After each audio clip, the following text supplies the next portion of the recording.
Imaginons qu'on soit dans un couple, Oui, donc qu'il y en ait un qui soit satisfait, et au final, on se rend compte que l'autre ne l'est pas. Donc, oui. que ce soit en communiquant ou pas, hein, juste on comprend que l'autre ne l'est pas. Comment on fait, du coup, alors que nous, on est quand même dans notre zone de confort, pour que l'autre soit content aussi, mais en même temps qu'on puisse aussi garder notre satisfaction?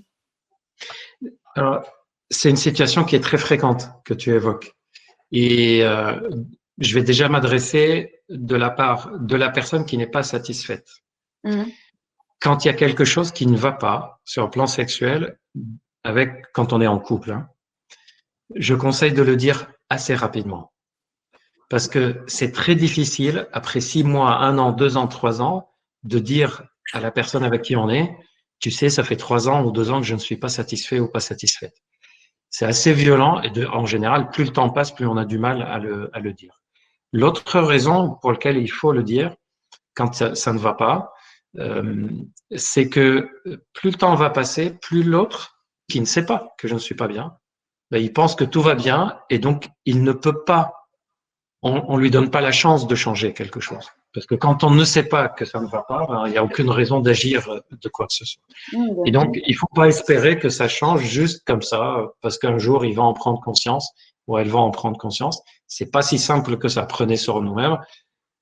C'est pas toujours simple de prendre conscience si l'autre en face de moi est bien ou pas. Donc, pas hésiter à le dire. Et la façon de le dire va être très importante. Je déconseille de dire à l'autre, je ne suis pas satisfait ou satisfaite sexuellement. En général, c'est quelque chose qui peut bloquer, et puis c'est assez dur hein, à entendre. Voilà. C'est plutôt d'amener le sujet en disant, déjà demander, est-ce que toi, tu vas bien? Parce que des fois, on a l'impression que l'autre va bien, mais c'est une façade. Et donc, déjà poser la question, est-ce que pour toi, tout va bien, etc. Et si l'autre dit, bah oui, tout va bien pour moi. Écoute, moi, il y a des trucs que j'aimerais changer. Alors, il y a plein de choses qui vont bien, mais ça, j'aimerais le modifier. Pas parce que je ne suis pas satisfaite, mais parce que je sais que je serai mieux. Et donc, de laisser la chance à l'autre de faire de sorte qu'on soit mieux, en fait. Donc ça, c'est du côté de la personne qui n'est pas satisfait. Prenons l'exemple que tu dis, toi, je suis avec quelqu'un et je me pose la question, je me dis, il n'a pas l'air ou elle n'a pas l'air satisfaite. Je me demande. Là aussi, il faut pas attendre très longtemps pour évoquer ce sujet-là parce que ça peut devenir vite quelque chose qui tourne en boucle. Et c'est très connu chez les hommes qui ont des difficultés sexuelles, des problèmes d'érection, des problèmes d'éjaculation. Ils ont souvent cette sensation que leur partenaire ne sera jamais satisfait à cause de ça. Et du coup, le moindre truc dans la journée, elle râle, bah, ils disent, ah, bah, c'est peut-être parce qu'elle est frustrée sexuellement. Ils se disputent, ah, bah, si ça allait mieux sexuellement, peut-être qu'on se dispute pas. Du coup, ça peut devenir obsédant de se dire, la personne avec qui je suis n'est pas satisfaite. Et donc là, on aborde le sujet simplement, mais vraiment le plus simple possible. J'ai l'impression que ça ne va pas super bien pour toi sur le plan sexuel. Est-ce que c'est une impression que j'ai? Est-ce que c'est vrai? Et à partir du moment où on a lancé la discussion, si l'autre n'est pas bien, au contraire, ça va être l'occasion pour cette personne de dire oui, maintenant que tu le dis, j'attendais le bon moment pour t'en parler. En général, ils disent. Quand quelqu'un n'est pas bien et on lui donne la possibilité de le dire, c'est rare que la personne ne saisit pas Oui, c'est vrai. l'occasion.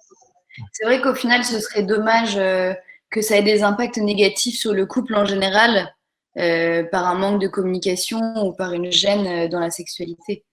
Parce que c'est Oui, vrai que oui. c'est quand même un grand pan, enfin, ça dépend des couples, hein, mais il y en a beaucoup pour lesquels c'est très important. Donc ce serait dommage de mettre en péril le couple parce qu'on n'a pas osé se parler. Alors, il y a une raison pour laquelle c'est difficile de parler de ces sujets.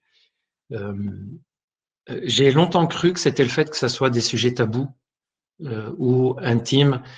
Mais dans un couple, on fait plein de choses en intimité et on fait plein de choses tabous. À deux, je pense pas que ça soit le principal obstacle. Je pense que le principal obstacle, c'est que on nous apprend, on nous fait croire que c'est quelque chose qui doit être naturel. Oui, c'est vrai, hein, on est tous censés faire très bien l'amour dès le C'est début. ça. Voilà, c'est connu. Et donc, on nous fait croire que faire l'amour, c'est quelque chose de naturel, donc il n'y a pas besoin d'en parler. C'est comme si on nous disait, bah, tu vas manger au restaurant avec ton amoureuse, ton amoureux, il faut vous en parler avant, il faut vous en parler après. Ben non, on va manger, c'est naturel. Et c'est faux. Nous faire croire que la sexualité, c'est quelque chose de naturel, c'est faux. faire l'amour, c'est naturel. Comment le faire, c'est pas naturel. Et ça, c'est quelque chose qui n'est pas dans la tête et on se dit, mais ça doit venir naturellement. L'autre truc qui trompe souvent, c'est cette vieille idée qui traîne encore, c'est que si on s'aime, ça doit aller. Non. Si on s'aime, c'est qu'on s'aime. Point barre. Pour que ça aille, il faut travailler. Voilà. Et c'est vrai pour tous les autres aspects dans la relation de couple. Aimer quelqu'un n'est pas la garantie que ça va bien se passer. Être amoureux n'est pas la garantie que ça va bien se passer. On peut s'aimer à la folie et ne pas s'entendre.